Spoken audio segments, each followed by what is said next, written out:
Hello friend, welcome back to e learning with Neha ma'am channel. आज का जो session है काफ़ी इंपॉर्टेंट है, जहां आप एक सीट पाने के लिए इतना संघर्ष कर रहे हैं। जहां आपको इस तरह की न्यूज़ मिले तो आप क्या कहेंगे। देखिए, यहाँ पे साफ साफ मेंशन है, आज का ही न्यूज़पेपर है कि 18 लाख रुपए में बिके थे पीजीटी और टीजीटी के नियुक्ति पत्र।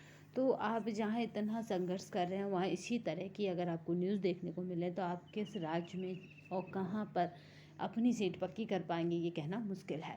तो इसी संघर्ष की कहानी को यहाँ पे और बयां किया गया है कि किस तरह से एक सीट पाने वालों के लिए संघर्ष बढ़ता जा रहा है और किस तरह से यहाँ पे कारनामा चलता जा रहा है। तो देखिए, यहाँ पे देखिए पा रहे हैं कि शिक्षक भर्ती फर्जीवाड़ा, 8-8 लाख एडवांस दे चुके थे भर्ती माफिया को। तो यहाँ पे इस तरह की अगर न्यूज़ें हैं तो इनको फैलाने वाले तथा इस तरह की माफिया के लिए बढ़ावा देने वाले व्यक्ति भी हम सभी आप ही हैं। चलिए, तो यहाँ पे देख लेते हैं संवाद न्यूज़ एजेंसी कहाँ से है। तो ये प्रयागराज से है। और आपको इस वीडियो में बता दें कि जो स्टूडेंट कह रहे थे कि मैम प्रयागराज में कौन सी जगह ये निःशुल्क है, तो उसी में जो अखबार की मैंने जिस अखबार से आपको बताया था उसी अखबार में उसका एड्रेस दे रखा है। तो मैं टेलीग्राम पे अब अपडेट कर दूँगी या अपलोड कर दूँगी, ठीक है। तो यहाँ पे अगर बात की जाए उस वीडियो में भी आप स्क्रीनशॉट लेकर एड्रेस देख सकते हैं। तो प्रयागराज शिक्षक की नौकरी पाने के लिए पोस्ट ग्रेजुएट टीचर, अगर बात की जाए पीजीटी एंड यहाँ पे होता है ट्रेंड ग्रेजुएट टीचर यानी टीजीटी और पोस्ट ग्रेजुएट टीचर यानी पीजीटी, यानी पीजीटी और टीजीटी के 2021 में फेल होने वाले 9 अभ्यर्थियों ने 18 लाख रुपए में नियुक्ति पत्र खरीदा था। तो इस तरह से चलता है, इसी तरह से ये चलता आ रहा है सिला।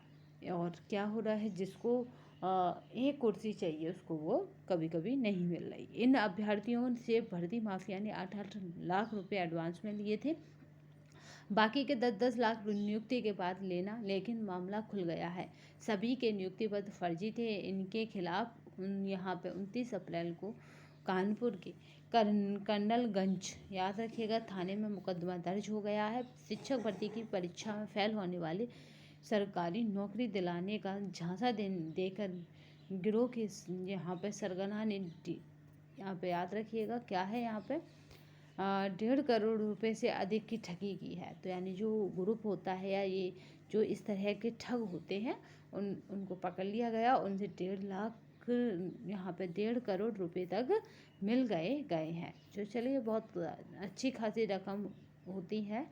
और यहाँ पे ये देखिएगा, सबसे मेन बात यहाँ पे ये है कि अगर इस बार भी टीजीटी पीजीटी होगा तो क्या इस जैसी प्रक्रिया पर रोक लग सकेगी। क्योंकि यहाँ पे यह है कि 2022 का टीजीटी पीजीटी होना है, ये बिल्कुल निश्चित है।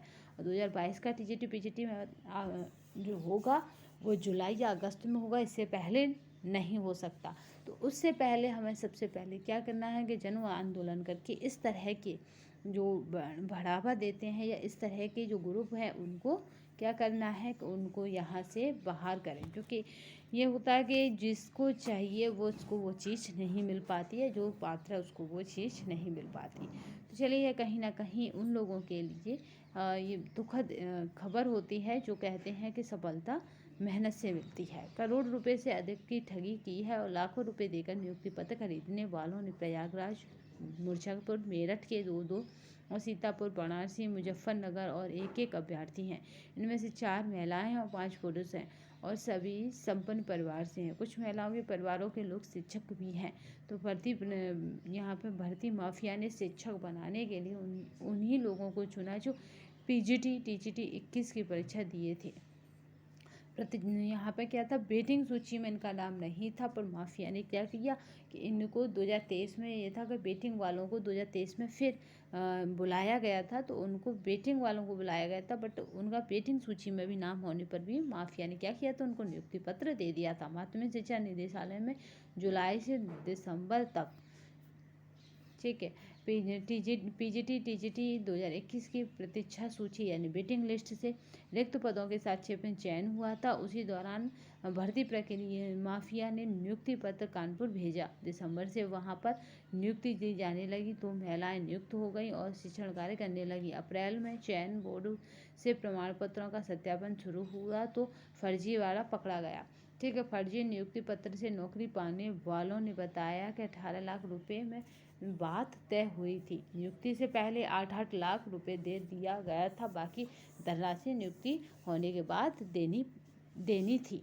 अब पकड़े गए हैं तो खुद को ठगा महसूस कर रहे हैं। इनके पैसे भी गए और मुकदमा भी हो गया। भर्ती माफिया तक पहुंचने के लिए पुलिस जांच कर रही है। तो ये कदम, ये जानिए कि 2022 में बस इस तरह का कुछ ना हो, इसके लिए हमें तो बस अपील करनी है कि इस तरह का 2022 की वैकेंसी में कुछ ना देखने को मिले, क्योंकि 2022 की वैकेंसी 24 में हो रही है, तो पहले से ही वो ऑलरेडी लेट है। अगर इस तरह का उसमें भी कुछ होता है तो वो स्टूडेंट या वो विद्यार्थियों के लिए ये निराशा की बात होगी, जो एक सीट पाने के लिए सफलता को अपना मार्ग बनाने के लिए मेहनत पर ध्यान देते हैं। तो आज के सेशन में बस यही अपडेट था। तो आज के सेशन में बस इतना ही। नेक्स्ट सेशन में फिर मिलेंगे, तब तक के लिए धन्यवाद। वंदे मातरम, जय हिंद।